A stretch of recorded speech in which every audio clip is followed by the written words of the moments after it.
یہ دوپٹہ تمہاری کالی رنگت میں نہیں جچتا، ساس نے شادی کے پہلے ہی دن میرے دوپٹے کو کھینچتے ہوئے کہا۔ میں حیران رہ گئی مگر کچھ نہ بولی۔ وہ دن رات مجھے کوستی رہتی، کبھی کہتی کھانے میں نمک کم ہے، تو عورت کہلانے کے قابل نہیں، پھر شوہر کے کان بڑھتی، کہتی یہ لڑکی تو بد کردار ہے۔ میں صبر سے خاموش رہی اور دل ہی دل میں اللہ کو گواہ بنایا۔ ایک دن شوہر نے سب کے سامنے کہا کہ اگر تم سچی ہو تو اپنے رب کی قسم کھاؤ۔ میں کانپتے لبوں سے بولی، اللہ گواہ ہے میں پاک ہوں۔ اگلے دن حقیقت سامنے آئی جب ساس نوکر کے ساتھ رنگے ہاتھوں پکڑی گئی۔ میں بہت خوش تھی کہ تم میری زندگی میں آئے۔ مجھے یوں لگ رہا تھا کہ تم سے زیادہ حسین عورت اس دنیا میں کوئی نہیں۔ میں تیار ہو رہی تھی جب میرا شوہر ندیم مجھے دیکھتے ہوئے بولا۔ میں نے شرما کر اپنی آنکھیں جھکا لی۔ یہ ہماری شادی کی پہلی صبح تھی۔ میں بہت زیادہ خوش تھی۔ جتنا ڈر و خوف تھا وہ سب ختم ہو چکا تھا۔ ندیم کی باتوں سے لگ رہا تھا کہ وہ بہت ہی اچھا اور سلجھا ہوا انسان ہے۔ میں نے لپسٹک ہونٹوں پر لگائی اور نیلے رنگ کا دوپٹہ سر پر اوڑھا تو وہ میرے قصیدے پڑھنے لگا اور محبت سے بولا، تمہیں کیسے پتا کہ مجھے یہ رنگ پسند ہے؟ میں نے کہا میرے تو فرشتوں کو بھی علم نہیں کہ آپ کو یہ رنگ پسند ہے۔ اوپر سے میری گوری رنگت میں جچ بھی رہا تھا۔ میں خاموش رہی اور کمرے سے باہر نکل آئی۔ ندیم تیار ہونے کے لیے واش روم میں چلے گئے۔ جیسے ہی میں باہر نکلی تو دیکھا کہ میری ساس تخت پر بیٹھی تسبیح پڑھ رہی تھی۔ میں نے جا کر سلام کیا مگر ساس نے میرے سلام کا جواب نہیں دیا اور منہ موڑ لیا۔ مجھے امید نہیں تھی کہ پہلے دن ہی اتنے سخت رویے کا سامنا کرنا پڑے گا۔ میں نے سوچا شاید میرا وہم ہو۔ دوبارہ ان کے قریب جا کر سلام کیا تو انہوں نے گھور کر کہا، ایک بار جواب نہیں دیا تو دوبارہ اپنی عزت کا جنازہ نکالنے کی ضرورت نہیں۔ یہ سن کر میرا چہرہ سرخ ہو گیا۔ میں پیچھے ہٹ گئی۔ نند بولی، کیا بات ہے اماں، ناراض لگ رہی ہیں؟ ساس بولی، خفا لگنے والی بات تو ہے، 9 بج رہے ہیں اور یہ اب کمرے سے نکل رہی ہے۔ ہمارے گھر میں سب فجر کے بعد اٹھ جاتے ہیں لیکن تمہیں کوئی خیال نہیں۔ او بی بی، اپنا گھر چھوڑ آئی ہو، یہ تمہارا سسرال ہے، 1-2 دن کے بہانے یہاں نہیں چلیں گے۔ پہلے دن سے ہی اپنے آپ کو ہمارے رنگ میں ڈھالنے کی کوشش کرو۔ میں ندامت سے چپ رہی اور کہا، آنٹی آئندہ خیال رکھوں گی۔ وہ بولی، آنٹی نہیں اماں کہو۔ میں نے فوراً معافی مانگی۔ وہ دوبارہ تخت پر بیٹھ گئی اور پھر میرے کپڑوں کو جانچنے لگی۔ یہ میرے جہیز کا سب سے خوبصورت سوٹ تھا، مکمل طور پر پیور کاٹن اور مہنگا بھی۔ انہوں نے دوپٹہ اٹھایا، غور سے دیکھا اور سختی سے بولی، آئندہ یہ رنگ مت پہننا، تم پر اچھا نہیں لگتا۔ میرا دل ڈوب گیا۔ میں سوچنے لگی کہ کوئی اتنی تحقیر بری بات کیسے کر سکتا ہے۔ میرے میکے میں سب کہتے تھے کہ نیلا رنگ تم پر بہت جچتا ہے، لگتا ہے تمہارے لیے ہی بنا ہے۔ ابھی تو میرے شوہر نے بھی یہی کہا تھا، پھر ساس نے ایسا کیوں کہا؟ میں خاموش رہی۔ وہ دوبارہ بولی، بہو بات کا جواب بھی دیتے ہیں، آئندہ ایسا نہ دیکھو کہ میں بات کروں اور تم چپ رہو۔ میں نے ہلکی آواز میں کہا، جی آئندہ خیال رکھوں گی۔ پھر واپس کمرے میں آ گئی۔ ندیم تیار تھے، بولے، کیا بات ہے؟ میں نے کہا، کچھ نہیں، بس اماں کو سلام کر کے آئی ہوں۔ وہ بولے، نجمہ یاد رکھو، ہمارے گھر میں ایک بار جو کمرے سے باہر نکلے وہ رات کو ہی واپس آتا ہے۔ مسکراہٹ کے ساتھ باہر بیٹھنے کی عادت ڈالو۔ اماں کو برا لگتا ہے کہ سب الگ الگ رہیں۔ میں مجبوراً ان کے ساتھ باہر بیٹھ گئی۔ دل میں لگ رہا تھا جیسے کسی قید خانے میں آ گئی ہوں۔ شادی کے معنی میرے لیے کچھ اور ہی تھے مگر یہاں خیال رکھنے کی حد صرف شوہر تک تھی۔ اگلے دن سے حالات مزید سخت ہو گئے۔ صبح فجر کے بعد اٹھتی تو سارا دن بیٹھنے کا موقع ہی نہیں ملتا۔ ساس بار بار کہتی، کام صحیح نہیں ہوا، کھانا خراب ہے، برتن ابھی گندے ہیں۔ نندے تانے دیتی، کبھی مدد نہ کرتی۔ میں چپ چاپ سب کرتی رہی۔ میرا دل چاہا کہ شوہر کو سب بتاؤں مگر خود کو روک لیا۔ والدہ نے میری تربیت بہت اچھی کی تھی، اس لیے برداشت کیا۔ میرے والد کالج میں پروفیسر تھے، والدہ اسکول میں ٹیچر، مگر نہ جانے انہوں نے یہ رشتہ کیسے قبول کیا۔ شاید صرف ندیم کی وجہ سے، کیونکہ وہ ایک بڑی ملٹی نیشنل کمپنی میں کام کرتا تھا۔ شام کو ندیم آئے، مسکرائے۔ میں چپ رہی۔ انہوں نے کہا، تم کیوں اتنی خاموش ہو؟ میں نے کہا، بس تھکی ہوں۔ وہ بولے، سن لو نجمہ، چاہے ہم آزاد خیال ہوں مگر روایت نہیں چھوڑنی چاہیے۔ تمہیں بھی سمجھنا ہوگا کہ گھر کے کام یا تھکاوٹ کی شکایت کبھی مجھ سے نہ کرنا، نہ ہی میرے گھر والوں کی۔ جس دن ایسا کیا مجھ سے برا کوئی نہیں ہوگا۔ میں حیران رہ گئی۔ وہی شخص جو رات کو محبت سے بات کرتا تھا اب سخت لہجے میں بول رہا تھا۔ میں کچھ نہ بول سکی۔ وہ واش روم چلے گئے۔ میں تکیے میں منہ چھپا کر رونے لگی مگر پھر خود سے وعدہ کیا کہ چاہے کچھ بھی ہو میں اپنی شادی کو برباد ہونے نہیں دوں گی، دکھوں کو چپ چاپ سہ لوں گی مگر اپنے شوہر کو بدگمان نہیں ہونے دوں گی۔ 2 دن گزر گئے مگر زندگی آسان ہونے کی بجائے مزید مشکل ہوتی چلی گئی۔ رات کو جو سب کو کھانا کھلانے کے بعد برتن اچھے سے دھو کر صاف کر کے میں کمرے میں آئی، اس وقت ندیم بھی اپنا دفتر کا کچھ کام کر رہے ہوتے۔ کرنے میں دیر ہو جاتی تو ہم تقریباً 12 بجے ہی سونے کے لیے لیٹتے۔ 1 مہینے کے اندر میری زندگی کسی گمبھیر چکر کی طرح بن گئی۔ کبھی کبھار جب فارغ ہوتی تو رو دیتی اور دل ہی دل میں اللہ سے فریاد کرتی کہ یا اللہ، شادی کے بعد زندگی اتنی مشکل ہے تو شاید شادی ہی نہ ہوتی۔ میری والدہ بھی یہی کہہ کر پریشان رہتی کہ تم کمزور ہو گئی ہو، کچھ کھاتی پیتی نہیں، کیا وہ لوگ تم سے کام لیتے ہیں؟ مگر میں ان کے کہنے کو رد کر دیتی اور کہتی نہیں اماں، آپ زیادہ سوچ رہی ہیں، وہ لوگ میرا بہت خیال رکھتے ہیں۔ کئی بار اماں نے مجھ سے پوچھنے کی کوشش کی کہ بتاؤ تمہارے سسرال والے کیسے ہیں، مگر میں بات کو ٹال دیتی اور کہتی عام ہی لوگ ہیں، اپنے کام سے کام رکھتے ہیں، میری بات میں کوئی دخل نہیں، مجھے جو دل کرے وہ کرتی ہوں۔ اماں مطمئن ہو جاتی مگر میرا دل خون کے آنسو رو رہا تھا کیونکہ ان میں سے ایک بھی بات حقیقت نہیں تھی۔ میری ساس ہر چھوٹی بات میں نقص نکالتی، کوئی رنگ پہن لیتی تو اس رنگ کی برائی نکال دیتی، روٹی پکاتی تو کہتی صحیح نہیں ہے، حالانکہ میں کھانا اچھا بناتی تھی۔ اس مسلسل تزریع سے میرا دل کھانا پکانے سے ہی منہ موڑ گیا۔ پورا دن کام کرتی، رات کو تہجد میں اٹھ کر اللہ کے سامنے گڑ گڑا کر دعا کرتی، مگر 1 مہینہ گزرنے کے باوجود میرے حالات بہتر نہ ہوئے۔ میں مایوس ہونے لگی۔ ایک رات تہجد کے لیے اٹھ کر واش روم گئی مگر وہاں پانی نہیں تھا۔ میں صحن کے باہر موجود واش روم کی طرف گئی۔ وضو کرتے ہوئے اچانک کسی کی بات سنائی دی۔ چونکہ سارے گھر کی لائٹیں بند تھی تو مجھے بہت حیرت ہوئی۔ اس وقت میں رک گئی، میں دوبارہ وضو کرنے لگی۔ تب تھوڑی دیر بعد پھر ہلکی آواز آئی۔ میں نے خاموشی سے برآمدے کی طرف دیکھا تو ایک آدمی بڑے سکون سے چلتا ہوا مین گیٹ تک آیا۔ اس کے ہاتھ میں چابی تھی، وہ دروازہ کھول کر باہر چلا گیا۔ یہ دیکھ کر میرا دم گھٹ گیا کیونکہ وہ آدمی ہمارے گھر کے مردوں میں سے نہیں لگ رہا تھا۔ اس کا قد بہت لمبا تھا جبکہ ہمارے گھر والے درمیانے قد کے تھے۔ میں ڈر کر بھاگ کر کمرے میں گئی اور ندیم کو جگایا۔ وہ گہری نیند میں تھے۔ انہوں نے غصے میں پوچھا کیا تکلیف ہے؟ پورا دن دفتر میں کام کرتا ہوں اور تم سوتی کیوں نہیں ہو؟ اس وقت میں نے ان سے کہنا چاہا کہ میں نے باہر کسی آدمی کو دیکھا مگر ان کا غصہ بہت تھا، اسی میں خاموش رہی۔ چند دن بعد جب تہجد کے لیے دوبارہ اٹھی تو میں صحن کا چکر لگاتی۔ 4 دن تک کچھ نہ ہوا مگر 5ویں دن جب میں نماز کے بعد کمرے سے باہر نکلی تو مین گیٹ کھلنے اور بند ہونے کی آواز پھر سنائی دی۔ میں باہر گئی مگر وہاں کوئی نہیں تھا۔ مجھے یقین ہو گیا کہ یہ آدمی ہمارے گھر کا نہیں ہے اور شاید یہاں کسی سے ملنے آتا ہے یا کوئی اسے بلا رہا ہے، مگر کون اور کس جرأت سے اسے اندر آنے دیتا ہے؟ میرا شک سیدھا اپنی نندوں پر گیا کیونکہ ان کی ایک بہن کا ٹک ٹاک اکاؤنٹ تھا جو پورا دن ویڈیوز بناتی رہتی اور لباس کے معاملے میں بے حیائی دکھاتی۔ پہلے دن ہی مجھے انہیں دیکھ کر شک ہوتا تھا مگر اب مجھے واقعی پریشانی ہونے لگی۔ میں نے سوچا اگر میں نے فوراً یہ بات ندیم سے کہہ دی تو شاید وہ مجھ پر غصہ کرے۔ اسے میں نے ثبوت اکٹھا کرنے کا فیصلہ کیا تاکہ ٹھوس وجہ کے ساتھ بات کر سکوں۔ میری راتوں کی نیندیں ختم ہو گئی۔ دن بھر کام اور رات کو پہرا دینا میرا معمول بن گیا۔ آخر کار مجھے ثبوت مل گیا۔ ایک رات تہجد کے بعد جب میں نے باہر ہلکی سی آواز سنی تو میں نے فوراً فون اٹھا کر ویڈیو بنانی شروع کی۔ وہ آدمی برآمدے سے نکل کر مین گیٹ سے باہر چلا گیا۔ اسی وقت کسی نے میرا موبائل فون ہاتھ سے چھین کر زور سے زمین پر پھینک دیا۔ چونکہ اندھیرا تھا میں نہیں دیکھ پائی کہ موبائل چھیننے والا کون تھا۔ میں نے موبائل اٹھایا مگر پھینکنے والا برآمدے سے کمرے میں گھس چکا تھا اور شور مچ گیا۔ ندیم بھی باہر آ کر غصے میں بولے تم یہاں کیا کر رہی ہو اور موبائل کے ساتھ کیا کر رہی تھی؟ میں نے اور پوری بات بتائی بھی نہیں کہ ندیم نے مجھے غصے سے پکڑ کر کمرے میں لے جا کر سختی سے پوچھا۔ میں نے سچ بتا دیا کہ میں نے 3-4 بار کسی مرد کو یہاں سے نکلتے دیکھا، وہ مین گیٹ کھول کر جاتا ہے۔ آج میں نے اس کی ویڈیو بنانے کی کوشش کی تو کسی نے موبائل چھین کر زمین پر دے مارا۔ اس پر ندیم نے میرے چہرے پر تھپڑ مارا اور کہا حد ہوتی ہے جھوٹ کی، اگر تم نے کچھ دیکھا بھی ہو تو مجھے فوراً بتاتی کیوں نہیں؟ میں نے کہا میں ثبوت کے ساتھ بات کرنا چاہتی تھی مگر ندیم نے غصے میں دھمکی دی کہ اگر تم نے ہمارے گھر والوں کے خلاف کوئی الزام لگایا تو تمہاری زبان کاٹ دوں گا، اور کہا یہ لوگ میری زندگی کے پہلے تھے جنہوں نے مجھے پالا پوسا، ان کی محبتیں میں تم پر قربان نہیں کر سکتا۔ اس سب تلخی کے درمیان میں بے بس رہ گئی اور جو کچھ نصیب میں تھا وہ ہوتا چلا گیا۔ میں اپنی ماں باپ، اپنی بہنوں کے لیے سب کچھ قربان کر سکتا ہوں۔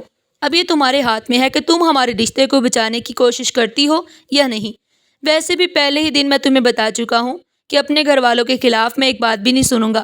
وہ بولتا جا رہا تھا جبکہ میرا حلق ایسے خشک ہو جاتا جیسے اندر کانٹے اگ گئے ہوں۔ میں بولنا چاہتی تھی مگر مجھ سے کچھ بولا ہی نہیں جا رہا تھا۔ ندیم اپنی تلخ باتیں کہہ کر سونے کے لیے لیٹ گیا مگر میری آنکھوں سے نیند اڑ چکی تھی۔ میں نے آگے بڑھ کر پانی پیا اور دوبارہ جائے نماز پر بیٹھ گئی۔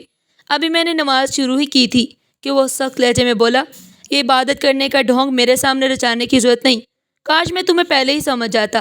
اماں ٹھیک ہی کہتی ہیں، تمہارے متعلق تم میں نہ تمیز ہے نہ سلیقہ، جو منہ میں آتا ہے بول دیتی ہو، اور ہر ایک کے ساتھ تمہارا رویہ بھی بہت خراب ہے۔ بہت دنوں سے میں اسے برداشت کر رہا ہوں۔ ابھی شادی کو ہوئے کتنے دن ہوئے ہیں؟ صرف 2 مہینے، اور 2 مہینوں میں تم نے پورے گھر کو سر پر اٹھا رکھا ہے۔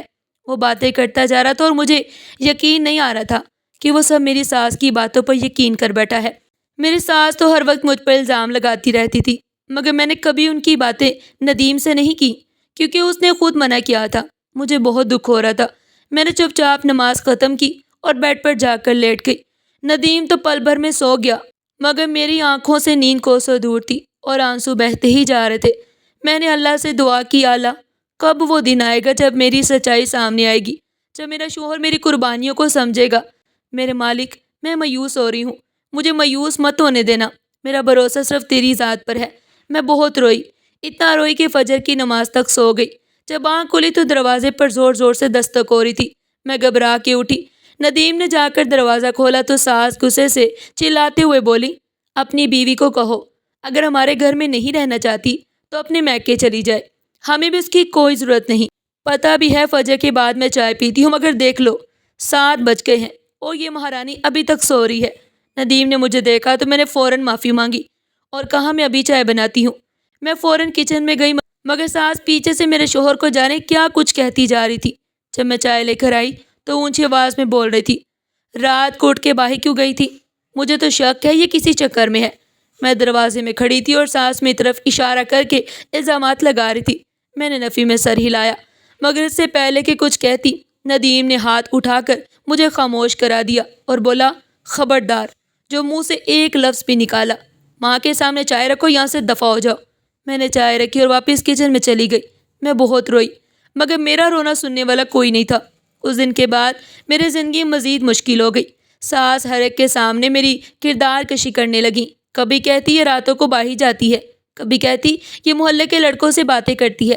میں چاہ کر بھی کوئی ثابت نہیں کر پاتی تھی۔ اگر میں باہر جاتی تو الزام لگتا کہ کہاں سے آ رہی ہے۔ 3 مہینوں میں میری برداشت ختم ہو چکی تھی۔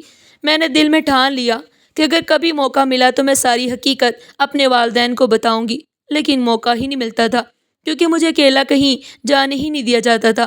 آخر میں نے سب اللہ کے حوالے کر دیا۔ رات کو جب میں تہجد پڑھنے اٹھی تو اچانک صحن میں ایک آدمی دکھائی دیا۔ میں گھبرا گئی۔ ابھی سوچ ہی رہی تھی کہ ساس وہاں آ گئی اور بولی، میں نے دیکھا ہے یہ آدمی ابھی یہاں سے گیا ہے۔ میں نے فوراً نفی میں سر ہلایا اور کہا، نہیں اماں، میں نہیں جانتی وہ کون تھا۔ مگر ساس نے شور مچا دیا۔ سب گھر والے اکٹھے ہو گئے۔ ندیم بھی آ گیا اور حیران ہو کر پوچھا، کیا بات ہے اماں؟ ساس بولی، بیٹا رات کے وقت ایک اجنبی مرد تمہارے گھر میں آیا، اگر میں نہ دیکھتی تو یہ کل بھی یہی کام کرتی۔ میں نے کہا، نہیں یہ جھوٹ ہے۔ ابھی میں اتنا ہی کہہ پائی تھی کہ ندیم نے میرے منہ پر زوردار تھپڑ دے مارا اور بال پکڑ کے بولا، خبردار جو میری ماں پر جھوٹا الزام لگایا تو میں تمہیں جان سے مار دوں گا۔ میں مسلسل رو رہی تھی اور کہتی جا رہی تھی کہ میں اس آدمی کو نہیں جانتی مگر وہ مجھے مارتے ہی جا رہا تھا۔ میں نے اونچی آواز میں کلمہ پڑھا اور کہا، میں اللہ کی قسم کھاتی ہوں میں اس آدمی کو نہیں جانتی۔ تب ندیم نے مجھے چھوڑ دیا اور بولا، اگر تم نے قسم کھائی ہے تو اب میں بھی معاملہ اللہ کے سپرد کرتا ہوں، وہی فیصلہ کرے گا کون سچا ہے اور کون جھوٹا۔ یہ کہہ کر وہ کمرے میں چلا گیا اور دروازہ بند کر لیا۔ میں برآمدے میں کھڑی تھی اور دل ہی دل میں اللہ سے فریاد کر رہی تھی کہ یا رب تو جانتا ہے میں بے قصور ہوں، تو ہی میری سچائی ظاہر کر دے۔ صبح تک کسی نے مجھ سے بات نہیں کی، میرے ہاتھ کا کھانا بھی کسی نے نہیں کھایا۔ ساس نے اسی دن نوکرانی رکھ لی جو کھانا پکاتی اور صفائی کرتی تھی۔ مجھے ایک طرف کر دیا جیسے میں ناپاک ہوں۔ آدھا دن تو اسی طرح گزر گیا۔ پھر میں نے فیصلہ کیا کہ اب میں یہاں نہیں رہوں گی۔ میں نے کپڑے سمیٹے اور گھر سے نکل گئی۔ ساس برآمدے میں بیٹھی تھی مگر انہوں نے ایک لفظ نہیں کہا۔ میں خاموشی سے اپنے میکے چلی گئی اور جا کر اپنے والدین کو سب کچھ بتا دیا۔ وہ بہت پریشان ہوئے۔ انہوں نے کہا ہم ندیم سے بات کریں گے، مگر میں نے صاف انکار کر دیا اور کہا کہ میں اب اس شخص کے ساتھ نہیں رہنا چاہتی۔ مجھے طلاق چاہیے۔ میرے والدین نے مجھے بہت سمجھایا کہ ایک موقع اور دے دو، مگر میں تھک چکی تھی۔ میں نے فیصلہ کر لیا تھا کہ اب اپنی عزت خود سنبھالوں گی اور اپنی زندگی اللہ کے حوالے کر دوں گی۔ لیکن ندیم کو ایک اور موقع دینے کے لیے والدین نے بہت کہا، لیکن میں نے صاف انکار کر دیا۔ میں نے کہا مجھے اس کے ساتھ رہنا ہی نہیں۔ اگر شادی کا مطلب یہ ہے جو ان 3-4 مہینوں میں میرے ساتھ ہوا، تو میں ساری عمر شادی کے بنا ہی اچھی ہوں۔ والدین نے بھی جب میری ضد دیکھی تو انہوں نے ہتھیار ڈال دی اور کہا، جو لوگ کچھ وقت کے لیے انتظار کرتے ہیں، شاید وہی وقت خود انہیں سب کچھ سکھا دیتا ہے۔ خیر شام کے وقت ایک عجیب سا واقعہ ہوا۔ ندیم اچانک میرے گھر آ گیا اور بولا، چلو میرے ساتھ، مگر میں نے جانے سے انکار کر دیا۔ تب بابا نے اسے بٹھا کے بات کرنے کی کوشش کی، مگر الٹا وہ مجھ پہ ہی الزامات لگانے لگا کہ یہ گھر میں مردوں کو بلاتی ہے۔ میری ماں نے خود دیکھا ہے، یہ نامحرم مردوں سے باتیں کرتی ہے۔ یہ سن کر میرے بابا کو بہت دکھ ہوا۔ انہوں نے سخت لہجے میں کہا، اب ہم اپنی بیٹی کو تمہارے ساتھ نہیں بھیجیں گے، تم اس کے لائق ہی نہیں، بہتر ہے کہ تم ابھی اسے طلاق دے دو۔ لیکن ندیم نے صاف انکار کر دیا۔ بابا نے پوچھا، کیوں نہیں دے سکتے تم طلاق؟ تو وہ غصے سے بولا، میں نے شادی اپنی ماں کے حکم پر کی تھی، جب تک وہ نہ کہیں میں اسے نہیں چھوڑ سکتا۔ یہ سن کر میں جہاں تھی وہیں ساکت رہ گئی۔ بابا نے اسے گھر سے نکل جانے کا کہا اور بولے، بہتر ہے تم ابھی یہاں سے چلے جاؤ، ہم خود اپنی بیٹی کا فیصلہ کریں گے۔ مگر ندیم ضد کر رہا تھا اور کہنے لگا، میں اسے چھوڑوں گا نہیں، اگر تم لوگوں نے زبردستی کی تو میں اچھا نہیں کروں گا۔ وہ دھمکیاں دے رہا تھا۔ بابا ڈرے نہیں، لیکن مجھے ڈر لگنے لگا کہ کہیں وہ کوئی نقصان نہ پہنچا دے۔ میں نے بابا سے کہا، آپ خلا کے کاغذات بنوائیں، جب تک وہ مکمل نہیں ہوتے میں اس کے ساتھ ہی رہوں گی۔ والدین نے بہت منع کیا کہ اس انسان کے ساتھ مت جاؤ، مگر میں اپنے والدین کو کسی نقصان میں نہیں ڈالنا چاہتی تھی، اسے میں اس کے ساتھ چلی گئی۔ گھر آ کر وہ پرسکون نظر آ رہا تھا۔ اس نے مجھ سے کوئی بات نہیں کی اور میں سیدھی اپنے کمرے میں چلی گئی۔ مجھے لگ رہا تھا کہ میں نے بہت بڑی غلطی کر دی، لیکن اب میں صرف ایک موقع دینا چاہتی تھی کہ وہ خود کو ثابت کرے۔ اگر نہ کیا تو میں علیحدگی اختیار کر لوں گی۔ ہم دونوں میں خاموشی چھا گئی۔ پورا دن گزر گیا، نہ اس نے بات کی نہ میرے گھر والوں نے مجھے بلایا۔ اگلا دن بھی خاموشی میں گزرا۔ ندیم نے کوئی کام نہیں کیا اور نہ ہی میرے وجود کی کوئی اہمیت رکھی۔ مجھے لگنے لگا جیسے میں گھر کی نہیں بلکہ کوئی بوجھ ہوں۔ پھر رات کو جب میں سو رہی تھی تو اچانک دل میں گھبراہٹ سی ہونے لگی۔ ندیم سو چکا تھا۔ میں اٹھ کر باہر برآمدے میں آ گئی، ٹہلنے لگی۔ تھوڑی دیر بعد پیاس لگی تو پانی پینے کے لیے واپس آئی تو دیکھا دروازہ کھل رہا ہے اور وہی آدمی گھر کے اندر داخل ہو رہا ہے۔ میں نے غور سے دیکھا اور وہ دھیرے دھیرے برآمدے میں گیا اور پھر میری ساس کے کمرے میں چلا گیا۔ آج میں نے ہر چیز پر نظر رکھنے کا فیصلہ کیا تھا۔ میں اپنے بستر پر جا کر لیٹ گئی، مگر دل بے چین ہو رہا تھا۔ پھر میں نے ندیم کو جگایا اور کہا، مجھے لگتا ہے اماں کی طبیعت ٹھیک نہیں۔ وہ چونک کے بولا، کیا مطلب؟ اماں کو کیا ہوا؟ میں نے گھبرا کر کہا، مجھے ان کے کمرے سے عجیب عجیب آوازیں آ رہی ہیں۔ میں پانی پینے کے لیے گئی تو لگا جیسے وہ کسی کو بلا رہی ہیں۔ اگر میں سیدھی بات کہہ دیتی کہ تمہاری ماں کے کمرے میں کوئی مرد گیا ہے تو وہ وہیں پر مجھے جان سے مار دیتا۔ اسے میں نے بہانہ بنا دیا۔ وہ فوراً اٹھا اور ماں کے کمرے کی طرف بھاگا۔ میں نے دل ہی دل میں دعا کی کہ میرا اندازہ ٹھیک نکلے، ورنہ ندیم کچھ بھی کر سکتا تھا۔ جیسے ہی ندیم نے دروازہ کھولا تو منظر دیکھ کر ہم دونوں کے ہوش اڑ گئے۔ کمرے میں مدھم بتی جل رہی تھی اور سامنے ندیم کی ماں ایک اجنبی مرد کے گلے لگی ہوئی تھی۔ یہ منظر دیکھ کے ندیم چیخ پڑا، یہ کون ہے اور یہاں کیا کر رہا ہے؟ ساس مر کے بھی نہیں سوچ سکتی تھی کہ ان کا بیٹا اسی وقت کمرے کے دروازے پر آ جائے گا۔ میں پیچھے کھڑی سب کچھ دیکھ رہی تھی۔ ندیم کی آواز سن کر نندے اور دیور بھی وہاں آ گئے۔ وہ آدمی فوراً ساس سے الگ ہوا مگر بنا گھبرائے کرسی پر جا بیٹھا۔ ساس کانپتی ہوئی آواز میں بولی، یہ تمہاری بیوی کے لیے آیا تھا۔ میں صاف دیکھ سکتی تھی کہ ان کی پیشانی پر پسینہ بہہ رہا تھا۔ ندیم غصے میں بولا، اگر یہ میری بیوی کے لیے آیا تھا تو پھر آپ کے کمرے میں کیا کر رہا ہے؟ ساس خاموش ہو گئی، پھر اپنی بیٹیوں کی طرف دیکھ کر بولی، تمہارا بھائی مجھ پر الزام لگا رہا ہے، اسے سمجھاؤ۔ مگر نندے بھی بول اٹھی، اماں بھائی جو پوچھ رہا ہے وہ وضاحت تو دیں کہ یہ مرد یہاں کیوں آیا۔ مگر ساس کچھ نہ بولی۔ ندیم نے جھٹکے سے آگے بڑھ کر اس آدمی کو گریبان سے پکڑا اور مارنے لگا تو وہ چلا کے بولا، اپنی ماں سے پوچھو، یہ خود بلاتی ہے مجھے یہاں۔ ساس نے فوراً کہا، جھوٹ بولتا ہے، تمہاری بیوی نے اسے میرے پیچھے لگایا ہوگا۔ ندیم نے ہاتھ اٹھا کے ماں کو خاموش کرایا اور بولا، بس اماں اب مزید جھوٹ مت بولے۔ اگر میں مان بھی لوں کہ میری بیوی نے آپ کو تنگ کیا تو پھر آپ اس مرد کے گلے کیوں لگی ہوئی تھی؟ اس کی وضاحت دے۔ ساس نے رو کر کہا، میں گلے نہیں لگی تھی، میں اسے کمرے سے بھگانے کی کوشش کر رہی تھی۔ ندیم نے نفی میں سر ہلایا اور بولا، اماں آج آپ نے میرا مان توڑ دیا۔ میں نے ہمیشہ آپ کو اپنی ماں سے بڑھ کر سمجھا، مگر آج مجھے افسوس ہو رہا ہے کہ میں نے اپنی بیوی پر آپ کے کہنے پر شک کیا۔ اگر میرا باپ زندہ ہوتا اور آپ کو اس حالت میں دیکھ لیتا تو جانے اس پر کیا گزرتی۔ ندیم کی آواز بھر آئی ہوئی تھی۔ وہ اونچی آواز میں رونے لگا۔ میں دروازے کے ساتھ کھڑی یہ سب دیکھ رہی تھی۔ ساس نے ایک دم آگے بڑھ کر مجھے مارنے کی کوشش کی تو ندیم نے ان کا ہاتھ روک لیا اور بولا، خبردار جو آپ نے میری بیوی پر ہاتھ اٹھایا۔ میں نے ہمیشہ اسے کہا کہ میرے گھر والوں کی عزت کرے، کبھی شکایت بھی لائی تو میں نے اسے چپ کرا دیا، مگر آج آپ نے سب کے سامنے مجھے شرمندہ کر دیا۔ یہ کہتے ہوئے اس نے اس آدمی کی طرف دیکھا اور بولا، تمہارے لیے بہتر ہے کہ اب یہاں سے چلے جاؤ۔ وہ آدمی کھڑا ہوا اور بولا، مجھے بدنام نہ کرو، اپنے پاس پیسے دے کے بلاتی تھی یہ، تو میں کیوں پھنسوں؟ یہ کہہ کر وہ چلا گیا۔ میں خاموشی سے اپنے کمرے میں گئی۔ پیچھے نہ جانے کیا بحث چلتی رہی۔ کچھ دیر بعد میں نے اپنا سامان سمیٹا اور ابا کو فون کیا کہ آ کر مجھے لے جائیں۔ جب تک ندیم کمرے میں واپس آیا تب تک ابا پہنچ چکے تھے۔ وہ مجھے دیکھ کر پریشان ہو گیا اور کہنے لگا، تم نہیں جاؤ گی؟ مگر میں نے صاف انکار کر دیا اور کہا، مجھے تم سے علیحدگی چاہیے۔ میں ایک ایسے انسان کے ساتھ نہیں رہ سکتی جو اپنی بیوی پر یقین نہ کرے۔ میں گھر آ گئی اور چند دن بعد عدالت جا کر کھلا لے لی۔ آج الحمدللہ میں بہت سکون سے اپنی زندگی گزاری ہوں۔